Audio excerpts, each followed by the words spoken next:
To my channel. आज चाहिँ हामी वार्मअप सिरिजको पार्ट 4 जुन चाहिँ हाम्रो लोअर बडी वार्मअप छ त्यो चाहिँ म के गर्दा ठिक हुन्छ, तपाईले के गर्दाखेरि राम्रो हुन्छ भनेर म एउटा सर्ट तपाईलाई ट्युटोरियल दिनेछु। सो एगेन पार्ट 3 मा मैले भने जस्तै यो सब भनेको एउटा जनरल रिकमेन्डेसन मात्रै हो। यसलाई तपाईले आफ्नो हिसाबले चेन्ज पनि गर्न सक्नुहुन्छ र आफ्नो हिसाबले केही कुरा एड या सबट्र्याक्ट पनि गर्न सक्नुहुन्छ। So let's get started. So as I said earlier part 3 मा तपाईले आफ्नो वार्मअप या वर्कआउट्सको भन्दा अगाडि at least 5 to 10 minutes any low intensity cardio अनि त्यसपछि will move to the next exercise. So हाम्रो आजको लोअर बडी वार्मअपको अर्को एक्सरसाइज हुनेछ लेग स्विङ। यो चाहिँ हामीले टोटल दुईवटा डाइरेक्सनमा गर्नेछौँ। सो एउटा भनेको हामीले front and back. So simple केही छैन, तपाईँले आफ्नो लेगलाई फ्रन्ट एन्ड ब्याक स्विङ गर्नु पर्यो। So it's front and back leg swing. So तपाईँले यो खुट्टामा 10 टाइम्स एन्ड देन त्यसपछि अर्को खुट्टामा 10 टाइम्स। सो यो गर्दाखेरि चाहिँ के गर्नु भन्दाखेरि जब तपाईँ खुट्टा अगाडि स्विङ गर्नुहुन्छ त्यति बेला ब्रिथ आउट गर्नु। सो पछाडि गर्दाखेरि चाहिँ breathe in breathe out, breathe in breathe out, breathe in breathe out, breathe in. So after यो फ्रन्ट एन्ड ब्याक दुइटै लेगमा सकिसकेपछि 10 टाइम्स देन अब तपाईँले साइड विथ। सो केही कुरा त्यसरी सपोर्ट लिनु एन्ड देन नाउ फेरि साइड विथ त्यसरी नै breathe in breathe out, breathe in breathe out. So आफ्नो ब्रिदिङमा पनि ध्यान दिनु and so 10 times each leg. यो पनि सेम।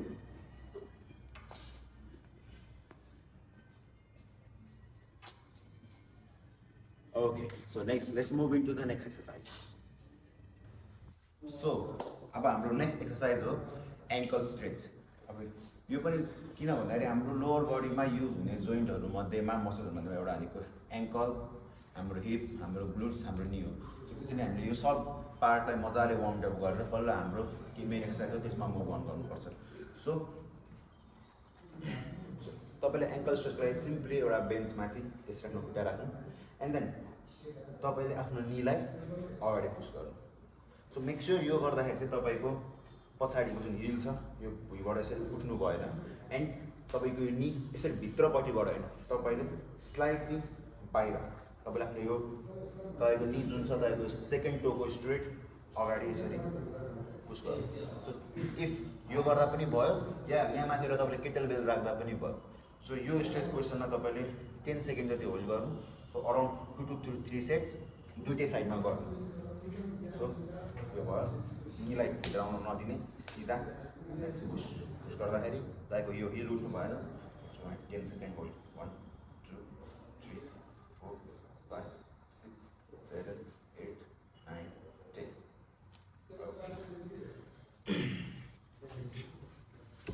सो हाम्रो अर्को एक्सरसाइजको लागि चाहिँ हामीलाई एउटा म्याट चाहिनेछ। सो यसको नाम हिप 90-90। सो यो गर्न चाहिँ तपाईँले के गर्नु पर्यो भन्दाखेरि म अगाडि पछाडि दुईवटा गर्छु।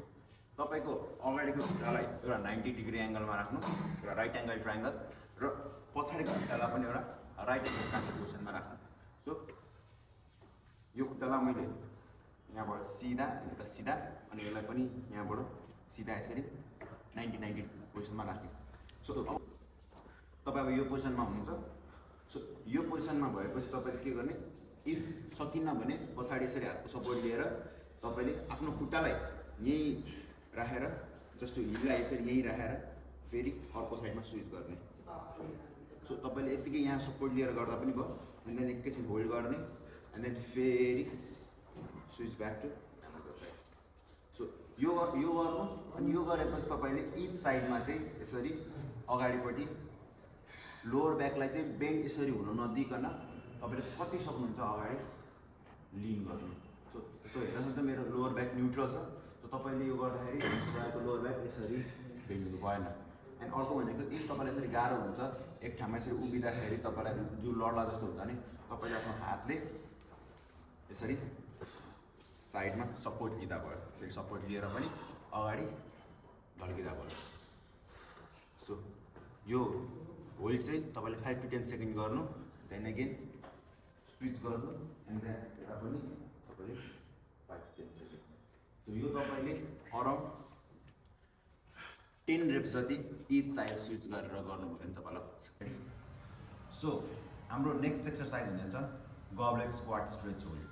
सो यसमा चाहिँ हामीले के गर्नुपर्छ भन्दाखेरि सिम्पली डिप स्क्वाट पोजिसनलाई 30 सेकेन्ड टु 60 सेकेन्ड होल्ड गर्नुपर्छ। सो इफ तपाईँ सक्नुहुन्छ भने एउटा यसरी 8 to 10 किलोको डम्बेल लिने या त्योभन्दा हल्का वेट पनि लिँदा भयो। सो के गर्नु भन्दाखेरि म साइडबाट देखाउँछु। सो आफ्नो एउटा कम्फर्टेबल स्क्वाट स्टेन्समा जानु and then squat. So deep स्क्वाटमा बस्ने र यो पोजिसनलाई चाहिँ तपाईँले 30 second to 60 second at least 1 to 2 set hold गर्नु। सो यो पोजिसनलाई होल्ड गर्नु।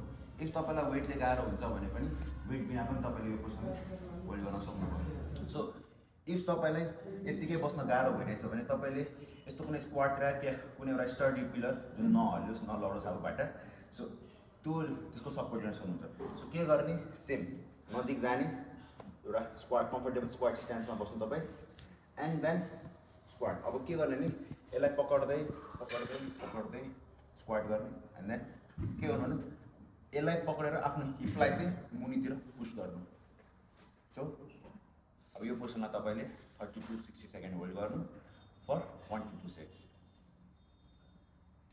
Okay, let's go to the exercise.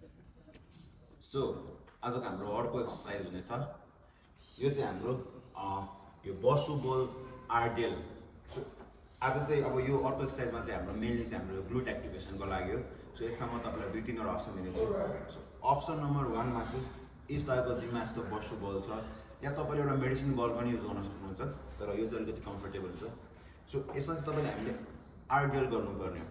So यो गर्दा चाहिँ के गर्ने भन्दा बललाई यसरी नीको लेभलमा राख्ने अनि त्यसपछि जुन खुट्टाले हाम्रो बललाई खिचिरहेछ त्यसमा चाहिँ दुईटै खुट्टालाई यसो अगाडि पोइन्ट गर्नु एन्ड त्यसपछि यो बललाई खिचिरहेको खुट्टालाई हल्का पछाडि लानु अनि जस्ट आफ्नो यो औँलाको टुप्पोमा इफ गाह्रो हुन्छ भने हल्का मजाले जस्ट हल्का मात्रै यसमा वेट दिनु। सो दिनु यसरी पछाडि लगेर हल्का राख्नु यसरी एन्ड देन त्यसपछि के गर्ने भने तपाईँले आफ्नो नीले चाहिँ यो बललाई कन्स्ट्यान्टली पुस गर्नु पऱ्यो।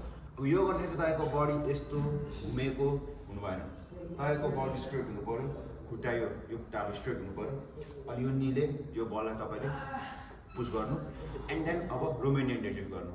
सो हिपलाई पछाडि पुस गर्नु एन्ड देन स्ट्रेट, फेरि हिपलाई पछाडि पुस गर्नु एन्ड स्ट्रेट। सो अब यो गर्दाखेरि के ध्यान दिनु भने जुन यो साइडको लेग जुन लेगमा तपाईँको सबै वेट छ मोस्ट अफ द, सो यसको नी चाहिँ तपाईँको यसरी भित्रपट्टि कोल्याप्स हुनु भएन गर्दाखेरि। सो यो चाहिँ तपाईँको एनी टाइम फुट मजाले भुइँमा हुनु पऱ्यो, तपाईँको खुट्टा यसरी यसरी उठ्नु ओर्नु हल्लिनु भएन र हल्का यो नी चाहिँ फुटको स्ट्रेट यो टोजको स्ट्रेट हुनु पऱ्यो, भित्रपट्टि आउनु भएन। सो यसलाई पुस गर्ने एन्ड देन सिट ब्याक फेरि। सो अब यो तपाईँले स्क्वाट गर्ने होइन, जस्ट आरडिएल गर्ने। सो यो गर्दाखेरि तपाईँको नी चाहिँ अगाडि आउनु भएन र नी पुरै स्ट्रेट पनि राख्नु पर्दैन, स्लाइटली बेन्ट एन्ड देन हिपलाई पछाडि पुस गर्नु। सो यो भयो, म तपाईँलाई साइडबाट पनि देखाउनेछु। सो साइडबाट हेर्दाखेरि हेर्नु तपाईँको यो ब्याकहरू पनि ढाडहरू पनि बेन्ड हुनु भएन। सो पोजिसनमा गयो, नाउ मेरो नि अगाडि गएको छैन र धेरै स्ट्रेट पनि छैन। सो साइड बेन्ड छ निमा। सो मैले के गर्दैछु, जस्ट हिपलाई पछाडि पुस गर्दैछु। सो नीले चाहिँ आफ्नो जस्तै होइन मेरो खुट्टा मैले ठक्क आफ्नो लगभग टोमा मात्रै मेरो के हुन्छ यो खुट्टाको प्रेसर छ, मोस्ट अफ द वेट चाहिँ मेरो यही खुट्टाहरू उठाइरहेको छ। सो यो साइड पनि नीले बललाई पुस गर्दैछु एन्ड देन सो यो गर्दाखेरि चाहिँ तपाईँले 10 to 15 reps each side 1 to 2 set गर्नु भने पुग्छ। तर इफ तपाईँ ओभर ए विक हुनुहुन्छ, तपाईँलाई 10 to 15 reps गर्दाखेरि पनि तपाईँको ग्लुट्स ओभर नै थाकिरहेछ भने तपाईँले अलिकति लोवर रेन्जमा पनि गर्दा भयो या तपाईँले अब म अर्को जुन अप्सन हुन्छ त्यो पनि गर्दा भयो। So second option. सो अब अर्को अप्सनको लागि हाम्रो ग्लुट एक्टिभेसनको अर्को अप्सनको लागि चाहिँ हामीलाई एउटा लुप ब्यान्ड चाहिन्छ। सो मसँग अहिले लुप ब्यान्ड नभएको कारणले गर्दाखेरि चाहिँ म यही हाम्रो के भन्छ ब्यान्डको चाहिँ एउटा लुप ब्यान्ड टाइप बनाएर गर्नेछु। सो हाम्रो नेक्स्ट एक्सर्साइज चाहिँ हाम्रो के हो भन्दाखेरि हिप थ्रस्टर। तर ब्यान्डेड। सो के गर्नु भन्दाखेरि तपाईँसँग इफ लुप ब्यान्ड छ भने तपाईँले लुप ब्यान्डलाई आफ्नो यहाँ ठ्याक्क दुईवटा खुट्टामा छिराएर ठ्याक्क just above the knee yeah just below the knee राख्दा पनि भयो। सो म यसले चाहिँ एउटा मिक्सिङ लुप ब्यान्ड बनाउनेछु।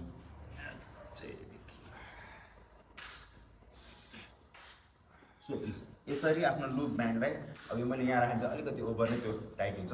सो म सो तपाईँको लुप ब्यान्ड चाहिँ तपाईँले आफूले सक्ने हिसाबले टाइटनेस कतिको लाइक रेजिस्टेन्स कतिको धेरै दिन्छ कतिको कम छ त्यो अनुसारले चुज गर्नु।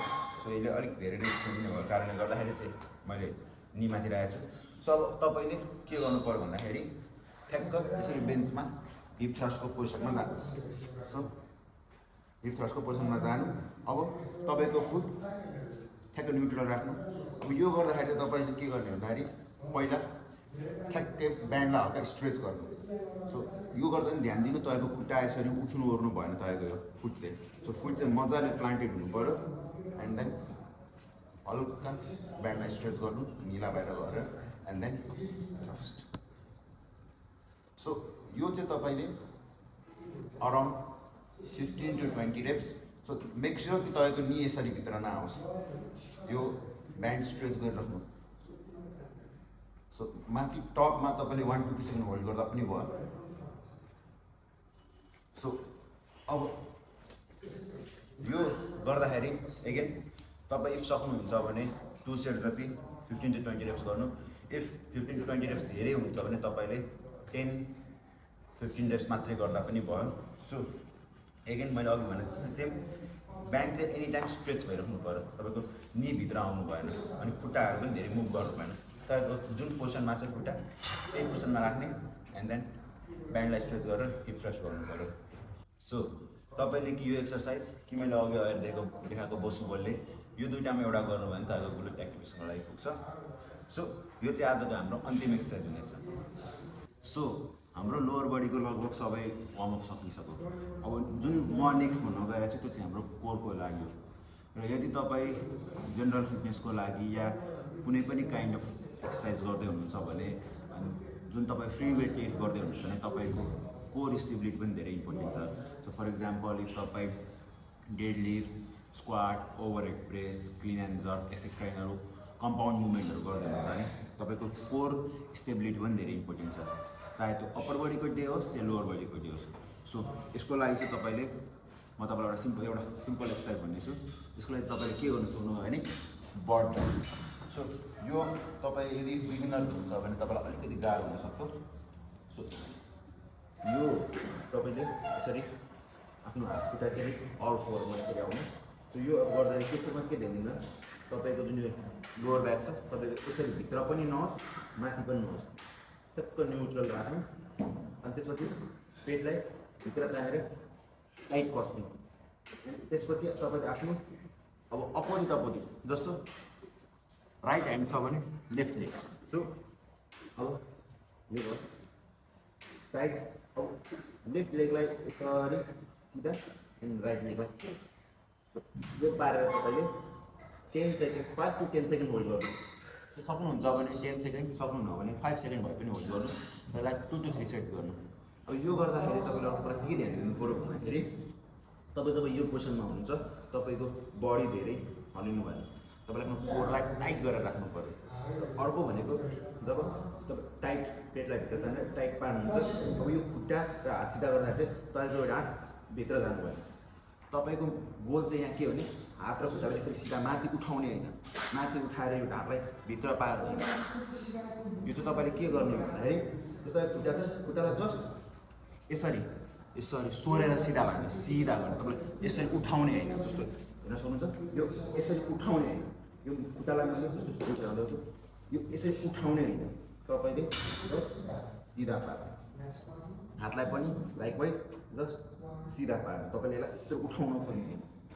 त्यो गर्नु भने तपाईँको के हुन्छ गाडी यसरी भित्र जान्छ जुन हाम्रो गोल हो। हाम्रो गोल चाहिँ हाम्रो जुन स्पाइन छ त्यसलाई न्युट्रल पोजिसनमा होल्ड गरेर राख्ने। अनि तपाईँले आफ्नो ब्रिदिङ पनि होल्ड नगर्नु। यो भयो अल्फो टाइट। अब ब्रिथ गर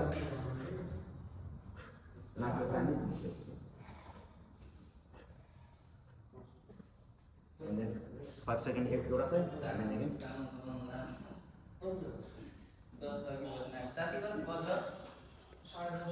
and 10 seconds 5 to 10 seconds another. So तपाईले यति गर्नुभयो भने तपाईको लगभग पुरै बडी वार्म अप भइसक्यो र तपाई आफ्नो एक्सरसाइजको लागि रेडी भइसक्नुहुन्छ।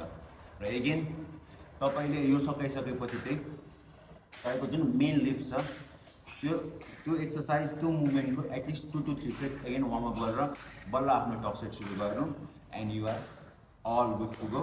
एन्ड यसले तपाईको इन्जुरी रिस्कलाई पनि धेरै घटाउनेछ र तपाईको पर्फर्मेन्सलाई पनि बुस्ट गर्नमा हेल्प गर्छ। So that's it guys, thank you very much video अन्तिमसम्म हेरिदिनु भएकोमा र आई होप तपाईँलाई यो भिडियोले धेरै नै हेल्प गर्नेछ। इफ तपाईँले केही कुरा बुझ्नु भएको छैन भने तपाईँले कमेन्ट गर्न सक्नुहुन्छ या मलाई इन्स्टाग्राम या मेरो मेसेज फेसबुकमा मलाई टेक्स्ट गर्न सक्नुहुन्छ। म तपाईँलाई सक्दो हेल्प गर्ने कोसिस गर्नेछु। Thank you very much again guys, please do subscribe, like, comment and share and stay tuned for next video. Thank you, bye bye, see you again.